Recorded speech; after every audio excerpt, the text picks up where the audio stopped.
నమస్తే welcome to Y news నేను పుష్ప కాకినాడ నియోజకవర్గ మినీ మహానాడు ఆదివారం నగరంలోని సూర్య కళా మందిరంలో జరిగింది. నగర టీడీపీ అధ్యక్షుడు మల్లిపూడి వీరు ఆధ్వర్యంలో ఈ మహానాడు నిర్వహించారు.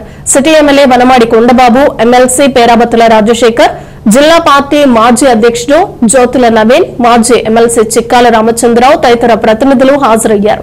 నగరానికి సంబంధించి కొన్ని తీర్మానాలు చేసి ఈ నెల 22న జరిగే కాకినాడ జిల్లా మినీ మహానాడుకు పంపుతామని ప్రతినిధులు వెల్లడించారు.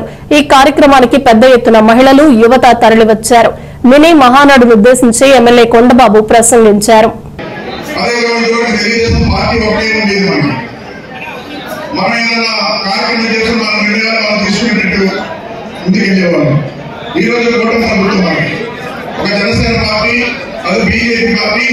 మూడు పార్టీలు కలిపి మనం కూటమి ప్రభుత్వం ఏర్పాటు చేసుకున్నాం. ఈ రోజున అదే మనకున్న మనసిద్ధాంతాల పక్కనే మన మహానాడు పెట్టి మనం కొన్ని తయారు చేస్తాం ప్రజల కోసం. అదేవిధంగా జనసేన పార్టీ వాళ్ళకు ఉన్నటువంటి విషయాలు వాళ్ళు తయారు చేస్తారు. అలాగే బీజేపీ సిద్ధాంతాల పక్కన బీజేపీ వాళ్ళు తయారు చేస్తారు. మూడు కలిపి ఈ రాష్ట్రాన్ని అన్ని విధాలుగా ముందుకు తీసుకెళ్ళడానికి ఒకే ఎజెండాగా ముందుకు వెళ్ళబోతున్నారు. సందర్భంగా ఒకే ఎజెండా, ఆ మూడు తీర్మానాలు ఒకే ఎజెండాగా తీసుకుని భవిష్యత్తులో ముందుకు వెళ్ళబోతుంది ఈ కూటమి ప్రభుత్వానికి సందర్భంగా తెలియజేస్తున్నాం. ఆ విధంగా ఈ రాష్ట్రాన్ని అభివృద్ధి చేసుకోవడానికి కేంద్ర ప్రభుత్వ సహకారంతో ఈ రోజున మనం ముందుకు వెళ్తున్నాం.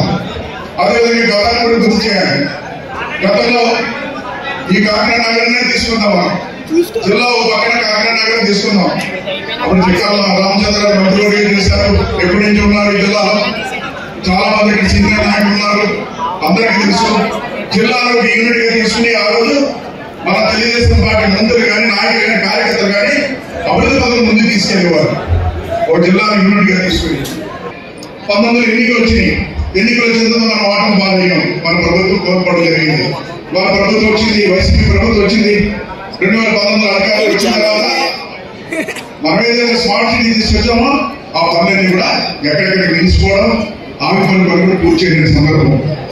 ఆఖరికి ఎందుకు మనం ఎన్నో రోడ్స్ చేసుకున్నాం, డ్రైనింగ్ కట్టాం, అదేవిధంగా కమ్యూనిటీ హాల్స్ కట్టాం, అదేవిధంగా బ్రహ్మాండమైన ఈరోజున సీసీ కెమెరా పెట్టి కాకినాడలో ఎటువంటి అరాచకాలు జరగకూడదు, ఎటువంటి దొంగతనం జరగకూడదు, సీసీ కెమెరాలు పెట్టాలని 100 కోట్లతో దొంగతనం జరిగితే దొంగతనం ఎవరు చేస్తారో కూడా తెలిసింది కాదు.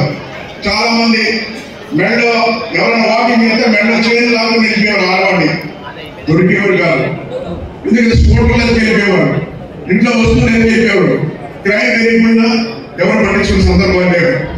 కానీ ఆ రోజు మేము అందరూ ఆలోచించి మనకి కొన్ని సిటీలో సీసీ కెమెరాలు పెడతారు, ఆ సీసీ కెమెరాలు పెడతా సీసీ కెమెరా ద్వారా ఈ దొంగలందరూ దొరికేస్తారని చెప్తే అందరూ ఆలోచించి సీసీ కెమెరాలు పెట్టించాం, బ్రహ్మాండ పెట్టారు. ఆ సీసీ కెమెరాలో కూడా కాకినాడలో మీరు ఇంటి దగ్గర బయలుదేరి మన ఇంటికి వెళ్ళేటప్పటికి ఎక్కడికి వెళ్తున్నాం, ఏంటి వెళ్తున్నాం అందరూ వచ్చేసి ఈ రోజు పట్టణంలో ఎవరు ఎంటర్ అయినప్పుడు కూడా ఈ పట్టణంలో